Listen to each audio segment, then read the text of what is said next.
pasados hasta Golden, Colorado, con mi querido doctor Héctor Frisby. Hoy toca consulta y desde luego el tema que ustedes mismos eligieron y que el doctor amablemente acepta desarrollar es el del insomnio. ¿Cómo estás, mi querido doc? Tú sí, bien, buenos días. ¿Tú sí duermes bien? Muy buenos días a todos. ¿Cómo les va? Sí, me sorprendió el entusiasmo. Ayer mandé la pregunta a través de Disyuntivonautas a ver cuál tema querían que habláramos, si insomnio, osteoporosis, y bueno, pues me sugirieron también artritis reumatoide y osteoartritis, pero realmente fue avasalladora la respuesta del insomnio. Y honestamente no me sorprende porque el insomnio es directamente proporcional al nivel de estrés. En las ciudades hay mucho más insomnio que en los pueblos. Las comunidades urbanas hay mucho más insomnio, pues porque la gente está mucho más estresada, la gente tiene mucho más ansiedad, la gente está viviendo las carreras, y este nivel de estrés también favorece mucho que la gente no pueda dormir bien, o esté angustiada, esté cansada, como ya lo platicamos. Y este tema del insomnio está muy relacionado con lo que platicamos las últimas 2 semanas de la depresión y la ansiedad.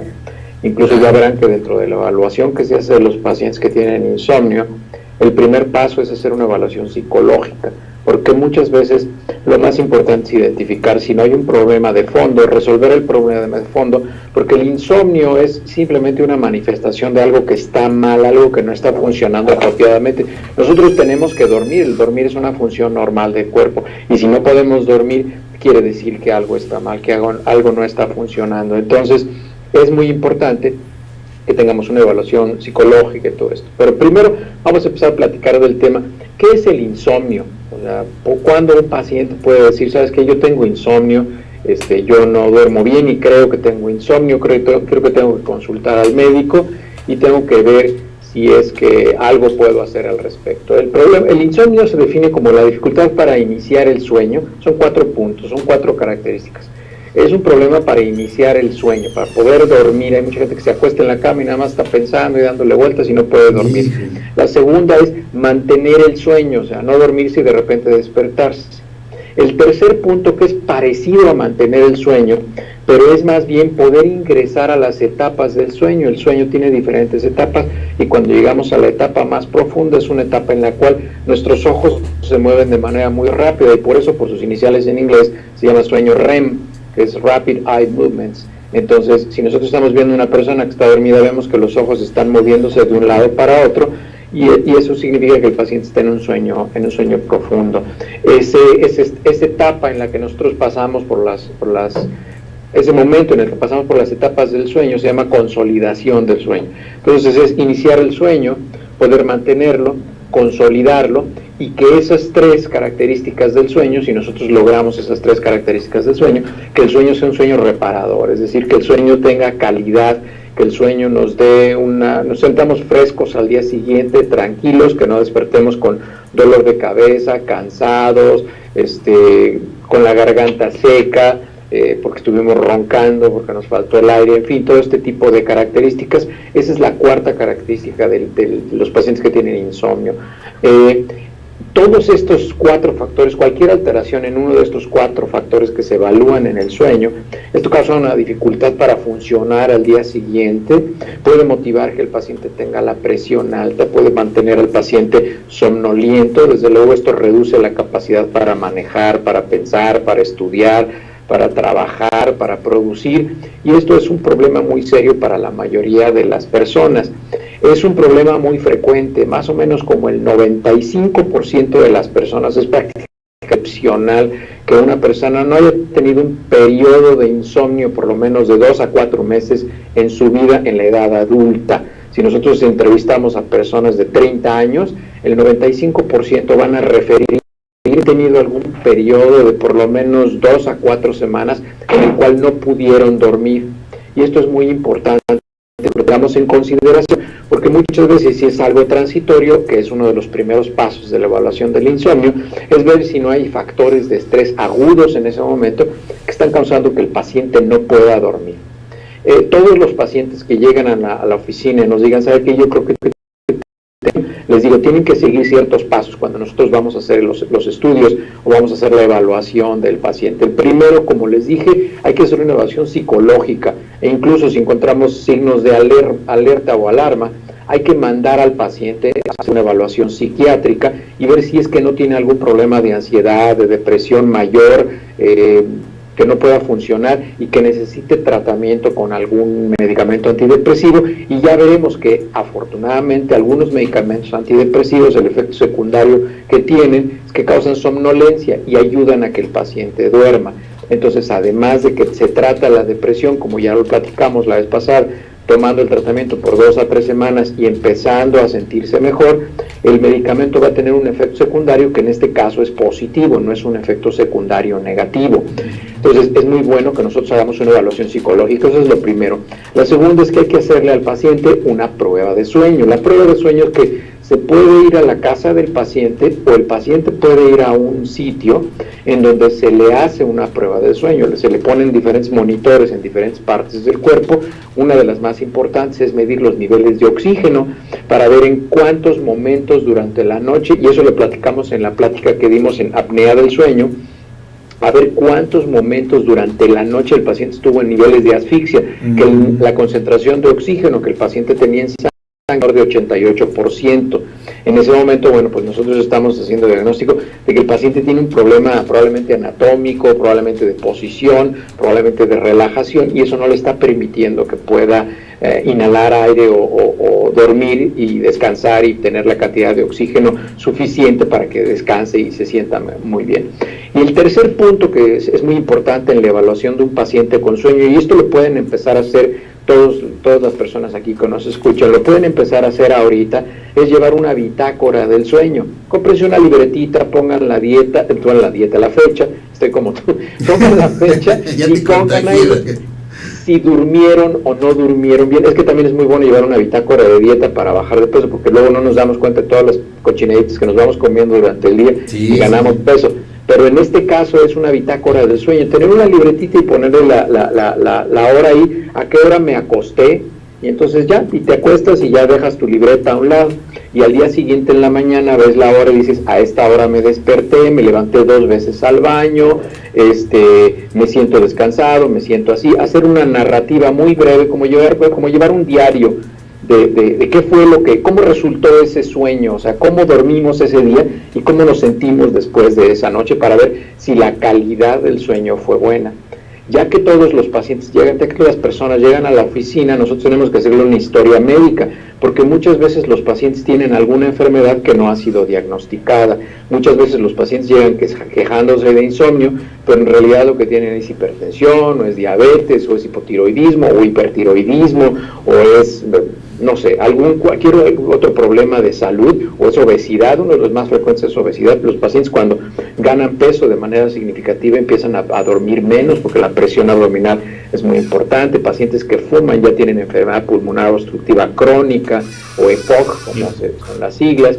Entonces es muy importante hacer una evaluación médica, además de la evaluación psicológica, que debe estar muy, muy enfocada en las enfermedades que tratamos la semana pasada y antepasada, que es la ansiedad y la depresión.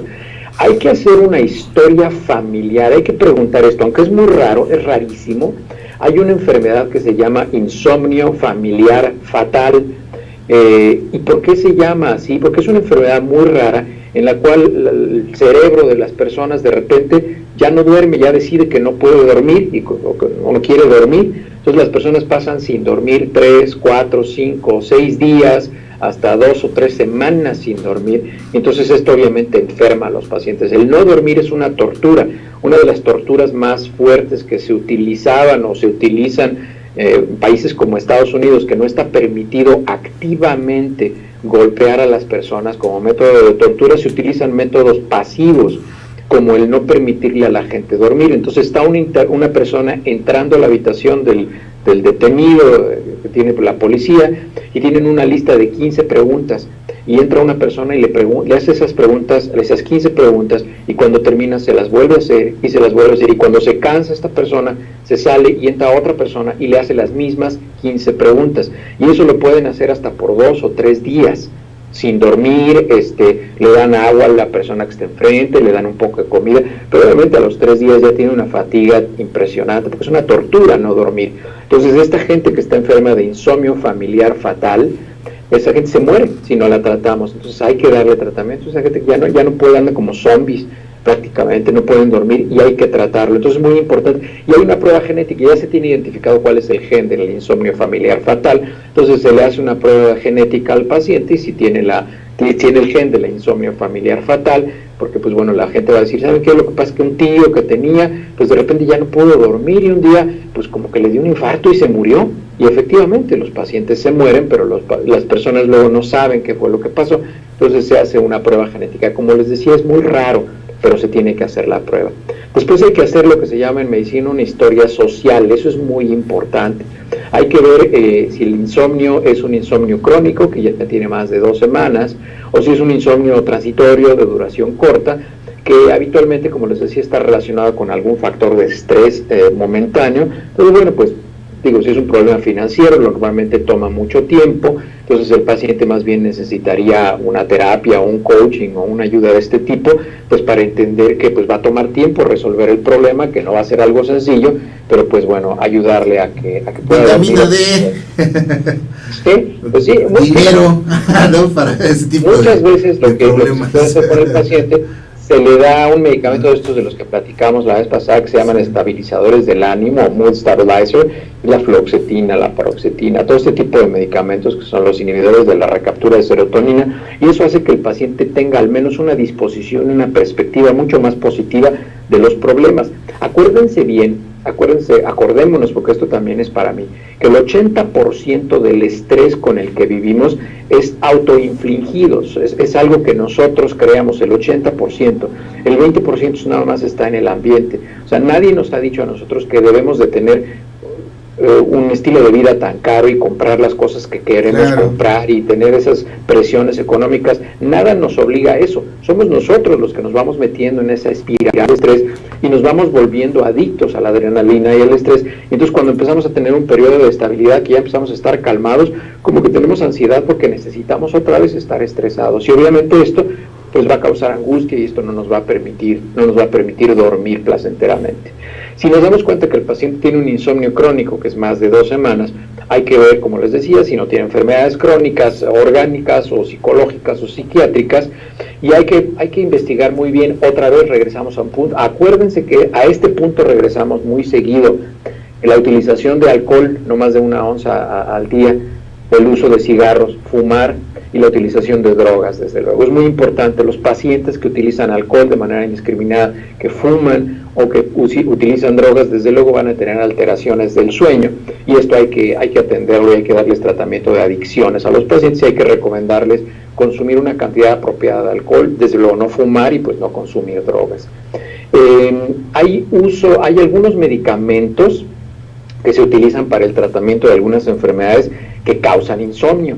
Entonces es muy importante saber en la historia clínica qué tipo de tratamiento el paciente está recibiendo para determinadas enfermedades. Por ejemplo, si el paciente tiene la presión alta y le están dando un grupo de medicamentos que se llaman beta bloqueadores, que es muy fácil saber cuáles son todos los que terminan en olol, son metoprolol, atenolol, todos ese tipo de medicamentos son beta bloqueadores, y esos medicamentos pueden estar asociados al insomnio. Hay otro medicamento que se utiliza para la presión, y también se utiliza para ansiedad y para otras enfermedades, que se llama clonidina. Este medicamento también puede interferir en la posibilidad de dormir. Hay otro medicamento que se llama teofilina, que se utiliza como un tratamiento para el asma muchas veces. Este medicamento también puede causar insomnio.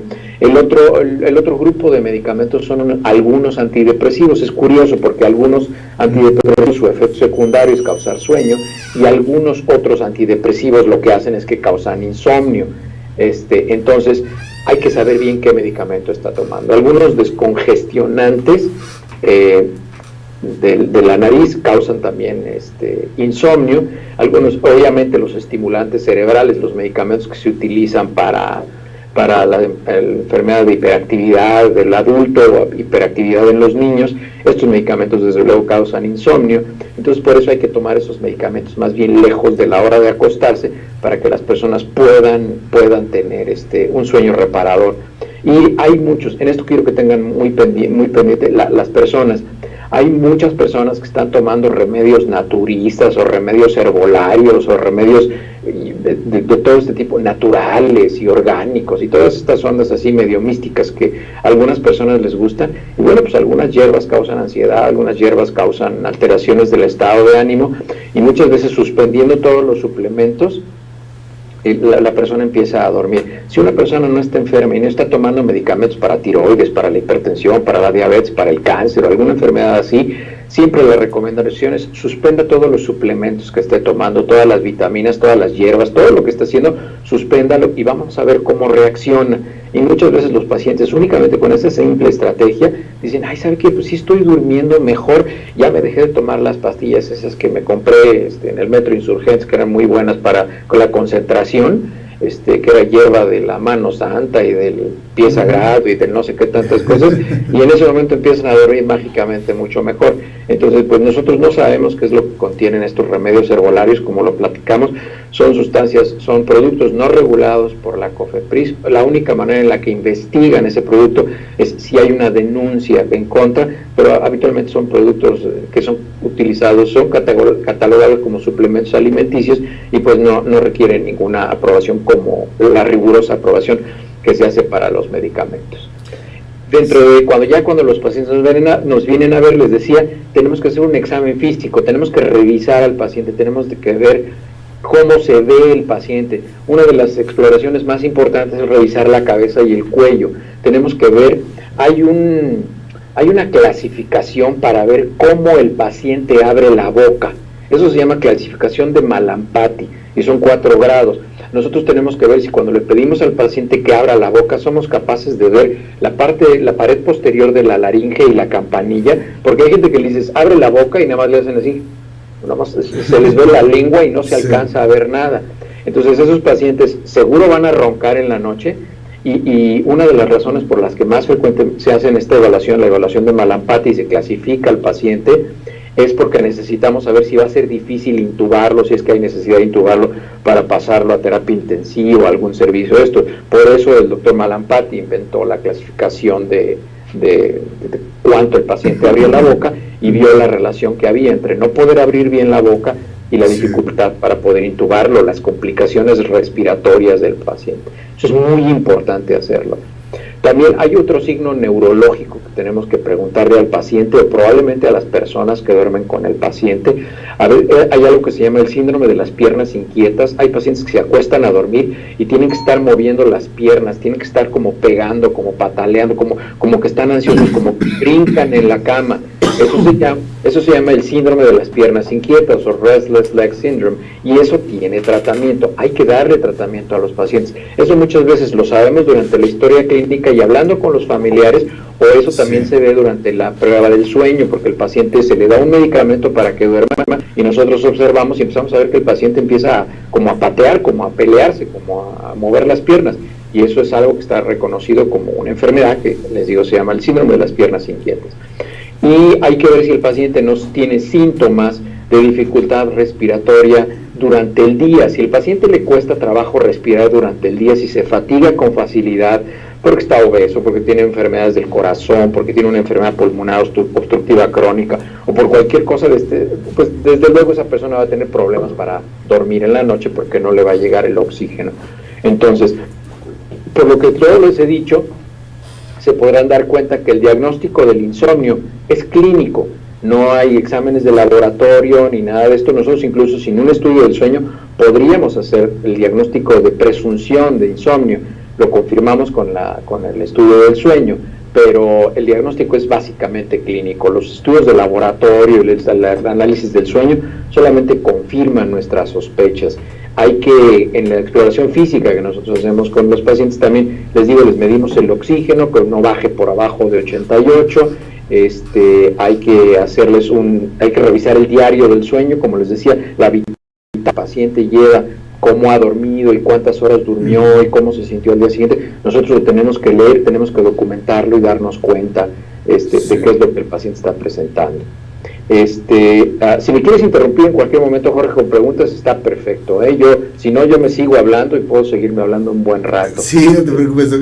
Aquí estaba viendo algunas preguntas. Maggie, que decía que ella sí concilia bien el sueño al acostarse, pero cuando se despierta por alguna razón, un ruido, ya no se puede dormir. Es lo que tú decías, ese es un tipo de insomnio también, claro, ¿no? Dormir y despertarse durante la noche, tener, como llamamos coloquialmente, el sueño ligero, también es que no estás descansando profundamente. Dice que le recomiendas, pues lo que tú dices, ¿no? Acudir, llevar un registro, una bitácora de este sueño y acudir a un médico si esta situación se prolonga o se hace ya recurrente, ¿no? Aquí Veracruz nos dice... Porque mira, muchas veces las personas tienen este patrón de sueño de que se despiertan para ir al baño, lo más frecuente, y ya no se pueden volver a dormir, y es muy curioso porque a veces a los pacientes, a las personas, esto les pasa de lunes a viernes, pero sábado y domingo no les pasa, y es porque, bueno, pues están pensando en las cuestiones del trabajo. Acuérdense que nosotros nos dormimos, nuestra cabeza se sigue, así como si le diéramos cuerda a un trompo,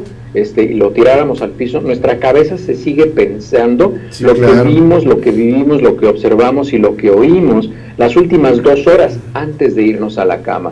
Entonces, si nosotros tenemos la mala costumbre de ver las noticias en la televisión, entonces, además de que van a decir mentiras, van a pasar un nivel de violencia impresionante y con eso nos vamos a quedar y eso vamos a dormir y eso está influyendo. Ahorita van a ver que dentro de una de las recomendaciones más importantes que hay actualmente, y esto es algo nuevo de los últimos 4 o 5 años, se ha sabido que es una afectación importante en la salud pública, es la utilización de pantallas luminosas. Así es. Hay mucha gente que tiene la costumbre de acostarse en la cama y estar texteando o estar revisando su Facebook o estar jugando con el teléfono cuando se van a acostar, cuando se van a dormir, y entonces el estímulo luminoso en la cara y el estar leyendo las cosas, eso va a causar insomnio necesariamente, porque se van a seguir pensando en eso. Es la afectación a lo que llaman los círculos circadianos, ¿no, doctor?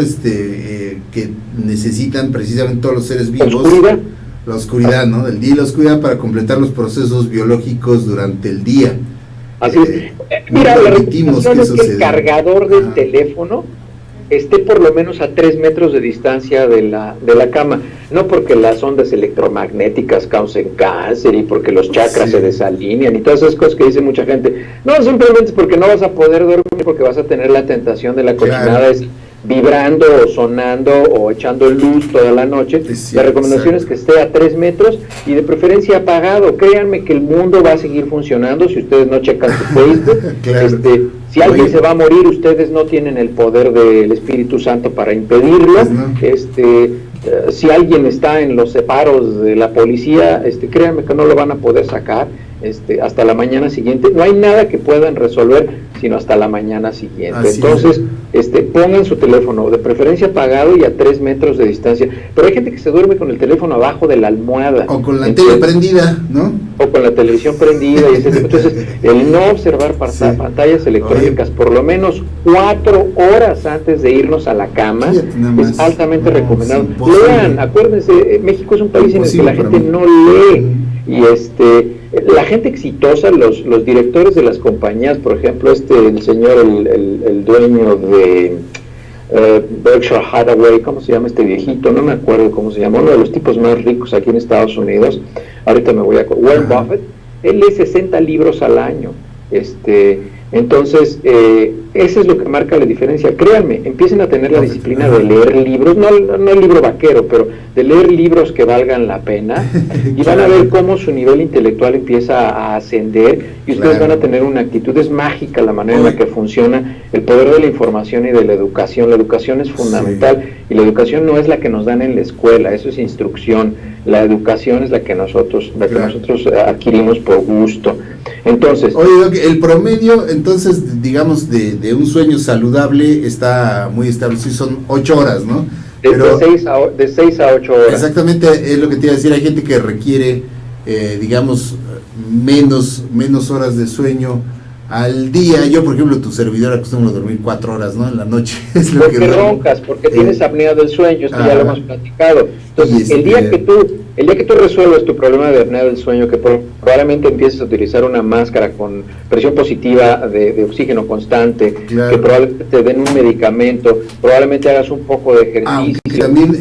También digamos, los hábitos de sueño van cambiando con la edad, ¿no? Por ejemplo, se dice que las personas ya de edad avanzada duermen poquito, que se levantan muy temprano. Si es que tienen una actividad mental menor, porque si no se cansa el cerebro. Están cabeceando todo el día. Muchos nada más están sentados en la casa, viendo a ver a quién molestan o a ver qué hacen. No, como les digo, la gente que ya no está trabajando formalmente, tiene que hacer cuestiones que le demanden su coeficiente intelectual, ejercicios aritméticos, sudokus, que lean libros, que incluso lean trabajo historia, físico, que se interesen, ¿no? por, no sé, la vida de Gengis Khan, que es un cuate que el 2% de la población del mundo tiene ADN de Gengis Khan. Incluso la falta de cansancio físico, ¿no, doctor?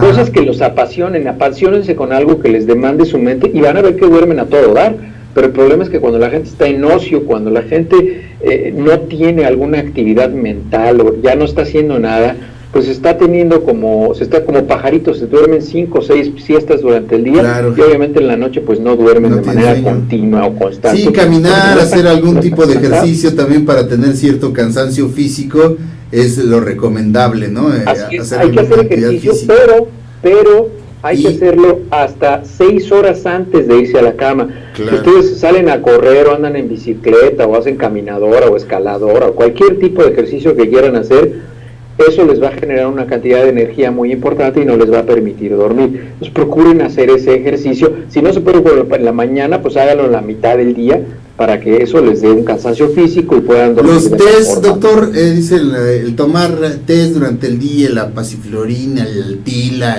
todos esos test que hoy también recomiendan para eso les puede tener. Hay algunos remedios, la pasiflorina, té de tila también, la valeriana.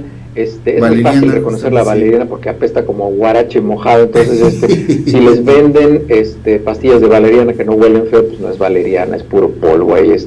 Entonces sí, todos esos remedios sirven, nada más tengan mucho cuidado porque, mira, esta es una cuestión racista. Acuérdate que nosotros vivimos en una sociedad cromatográfica, lo más blanco, lo más clarito es mejor que lo oscuro. Esa es una idea preconcebida que nosotros tenemos. Ajá. Y ya de esto también hemos platicado. Nosotros vemos a un güerito y vemos a un morenito y pensamos que el güerito es bueno y que el morenito es malo, sí, de manera natural, porque vivimos en una cultura cromatográfica que se basa en el color. Entonces, la gente piensa en esta cultura cromatográfica que el té, como es transparente, es mucho mejor que tomar café. La cantidad de cafeína que contiene una taza de té y una taza de café son exactamente la misma. No hay diferencia entre la cantidad de cafeína que contiene una taza de té con la que contiene una taza de café. Entonces hay que tener mucho cuidado con esto. Dicen del tafil o tadalfil, que sí es lo mismo, tadalafil, porque... No es lo mismo. El tafil es el nombre comercial de una benzodiazepina de corta duración que se llama alprazolam. Y ese medicamento es altamente adictivo y por eso se recomienda tomarlo solamente por razón necesaria. Hay gente que lo toma de manera continua, lo cual no está recomendado de ninguna manera. Hay que tomarlo solamente por razón necesaria. En algunos casos, si el médico lo recomienda, para cuestiones de ansiedad, ataques de ansiedad, ataques de pánico agudo, para eso se utiliza el alprazolam. Entonces no es lo mismo, no son lo mismo esos medicamentos. Sí, y la gente que dice que el café que les platico algo del tratamiento. El tratamiento tiene dos objetivos. Uno es desde luego mejorar la calidad del sueño y la segunda meta es mejorar las repercusiones, el impacto que está teniendo el no dormir en la salud de esta persona. O sea, si nosotros mejoramos el sueño, tenemos que mejorar la calidad de vida y la calidad de actividad durante el día de los pacientes. La Asociación Norteamericana del Sueño, de Medicina del Sueño, recomienda que todos los pacientes que tienen insomnio y tienen al menos un pequeño nivel de ansiedad reciban psicoterapia, que vayan y hablen con alguien. Ahora se está utilizando mucho el coaching, que es como la psicoterapia, pero la psicoterapia que se recomienda más es la terapia cognitiva. conductual. Esa es la terapia que se recomienda más. Pero que reciban psicoterapias es que tienen problemas de ansiedad o de depresión, y el platicar de nuestros problemas nos sirve. Eso es algo que la gente tiene que entender. Lo que pasa es que a veces pues no hay los recursos, o no hay el tiempo, o no hay las ganas, o a veces se justifica que no tienen tiempo. Sí tienen tiempo para ir y comprarse cajetillas de cigarros, pero no tienen tiempo de pagar una terapia. Entonces, pues hay que poner prioridades y hay que establecer. El tratamiento farmacológico es a base de hipnóticos sedantes, como el Zolpidem, o que el nombre comercial es Ambien, no sé cómo se llama en México, pero ese es un grupo de medicamentos que se llaman hipnóticos sedantes, y ese es el grupo de medicamentos que se utiliza. No es recomendado utilizar benzodiazepinas de corta duración como el Xanax o el Alprazolam o el Tafil para dormir. Si acaso decidimos utilizar benzodiazepinas, que son casos muy contados, tienen que ser benzodiazepinas de intermedia duración como el Temazepam o el Triazolam, más bien este tipo de medicamentos, no de corta duración como el Alprazolam. Se tiene que iniciar desde luego el tratamiento con la dosis más baja del medicamento, y se tiene que recomendar al paciente que solamente tome el tratamiento farmacológico si es que lo necesita. Si ve que puede dormir ese día, pues que se duerma, porque muchas veces estos medicamentos, como les decía, tienen el efecto, los medicamentos, los inhibidores de la recaptura de serotonina, estos medicamentos tienen el efecto de causar sueño. Entonces pues de repente se van a dar cuenta que ya no se enojan tanto, que ya no están tan ansiosos, y entonces están durmiendo mucho mejor. Es muy importante que si a los pacientes nosotros les prescribimos un medicamento hipnótico sedante, le digamos al paciente que no lo tome todos los días, que lo tome solamente si lo necesita. Eso es muy importante. Y además de esto, bueno, pues las estrategias que ya les recomendaba, que es parte del tratamiento, es algunas personas recomiendan que se te den masajes antes de dormir. Hay que tratar de no comer mucho antes de irnos a la cama, por lo menos 4 horas. No hay que comer una comida muy, muy ligera, porque si comemos mucho, claro, no vamos a poder conciliar el sueño, y además vamos a tener el riesgo de tener reflujo y hasta nos puede dar una neumonía por aspiración. Eso es un problema muy grave. Recuerden no hacer ejercicio 6 horas antes de que se acuesten. La otra, evitar las pantallas luminosas, como ya lo comentábamos. Y en general son no fumar por lo menos 4 o 5 horas antes de acostar. Desde luego no fumar nunca, pero si fuman, pues no fumar 4 o 5 horas antes de irse a la cama, y de esta manera van a dormir mucho mejor. Pues maravilloso, doctor, un temazo como siempre, porque a veces bajamos la guardia justamente en este tipo de asuntos, y pues el sueño reparador, desde luego, es crucial para mantener una calidad de vida, mantenernos alertas y poder rendir en nuestras actividades a lo largo del día. Es esencial. Además, pues, ¿cuántos años de nuestra vida nos la pasamos durmiendo, no? Nos la pasamos sobre una cama, y hay que pasarlo pues de la mejor manera posible siempre, y me refiero al asunto del sueño, claro. Gracias, claro, doctor, como siempre, un abrazo por esta participación, como siempre, que nos deja muy ilustrados y muy enterados. Además nos despejas muchas dudas, como siempre. Un abrazo, doctor. Gracias. Igualmente, que estén muy bien. Nos vemos el próximo jueves. Un buen fin de semana. Hasta luego. El próximo jueves, y ya sabe, con el doctor Frisby, ahí en la página de Disyuntiva Nautas, o directamente en su página, los temas que ustedes quieran aquí ser tratados, el doctor Frisby los atiende siempre de una manera solícita, y se lo agradecemos mucho. Saludos a Vera Mariano, hasta allá, hasta Brasil. Querida Vera, obrigado. Además, a Sandy Lezama y a Betty Soto, acompañándonos por la transmisión de Facebook Live. Gracias, vamos a hacer un corte y volvemos.